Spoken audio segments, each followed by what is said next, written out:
Meron akong gagawin ngayon on retrofitting.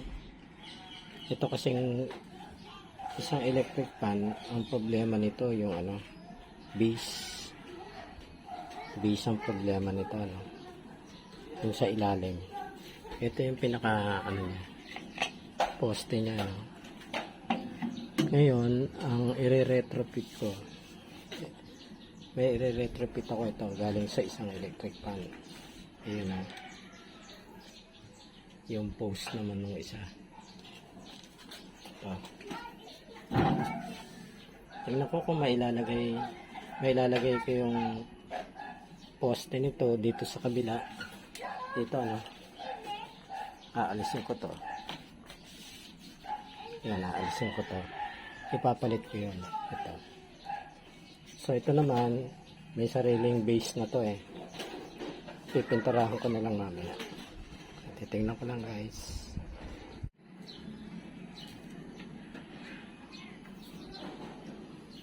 Ay guys, pinutol ko pala tong part na to dito nakaganyan yan in case ibabalik sa original at gagamitin yung original stand nya, may ibabalik pa siya didikit lang naman yan didikit lang dito kung saan siya pinutol para itong tubo ng stand baon na baon dito siguro mga 5 inches yan dito, baon na baon. Itong part sa itaas, iaano ko na, ididikit ko na ng mighty band dyan.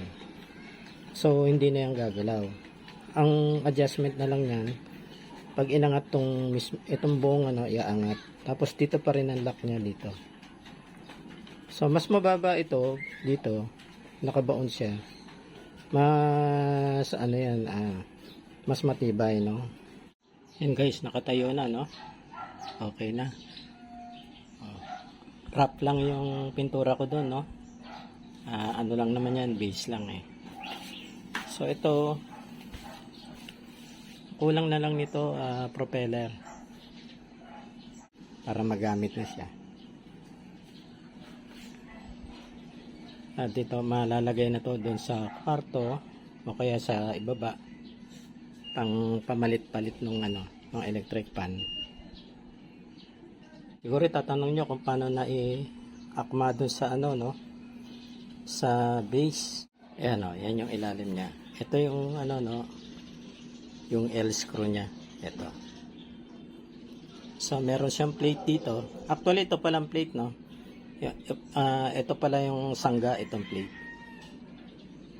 Tapos yung crosscast nitong tornilyo naka naman dito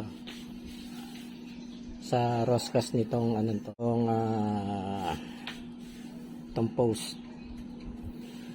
So nakadikit na yan dito, naka-secure na siya. Nakakuha ako ng propeller. No, may konting-konting parang crack Nilagyan ko na muna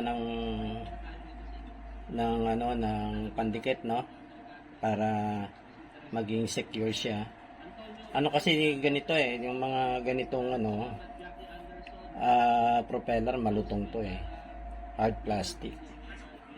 So tinadtaran ko muna ng mga dito pandikit dito sa mga niya. Yan.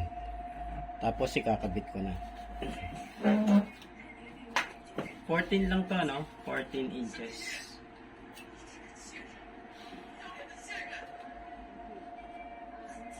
Yan. Nakakabit na. Tapos itong panlock niya, panlock natin panghigpit pakaliwa. Yan, baliktad to pakaliwa ang higpit nito.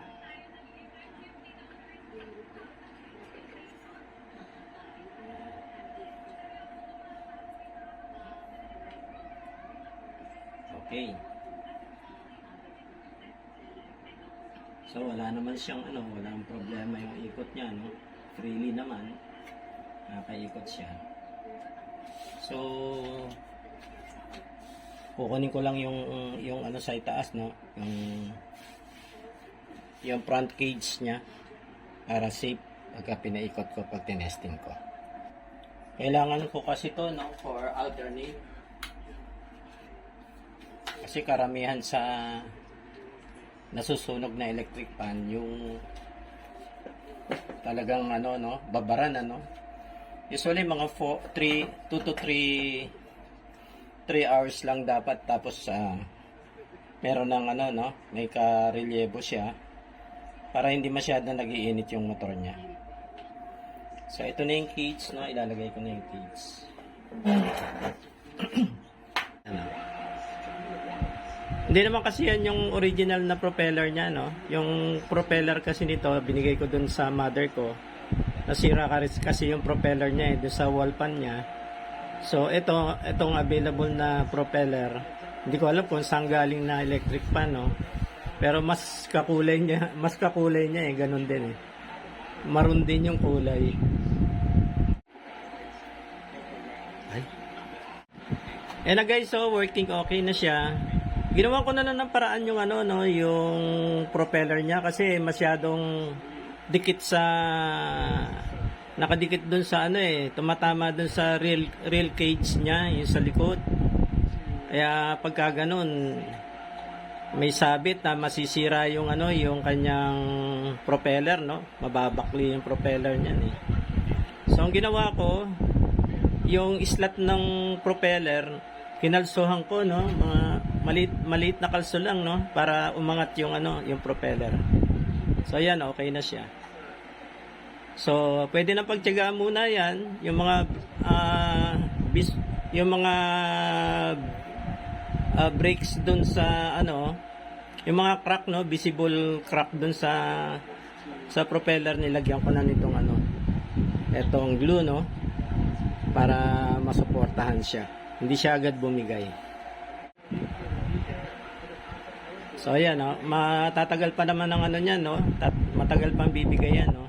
Tsaka na lang ako bibili ng ano, ng bagong propeller.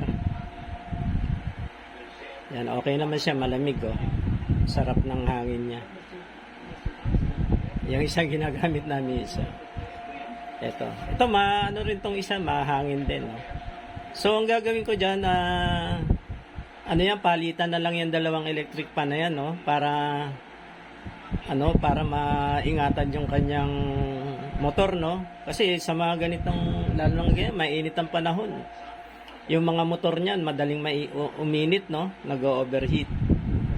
No, pinagsisimula ng ano yun eh, nasunog eh. So meron na akong palitan. So every 2 to 3 hours palit ako para maingatan ko yung mga motor nila. Okay.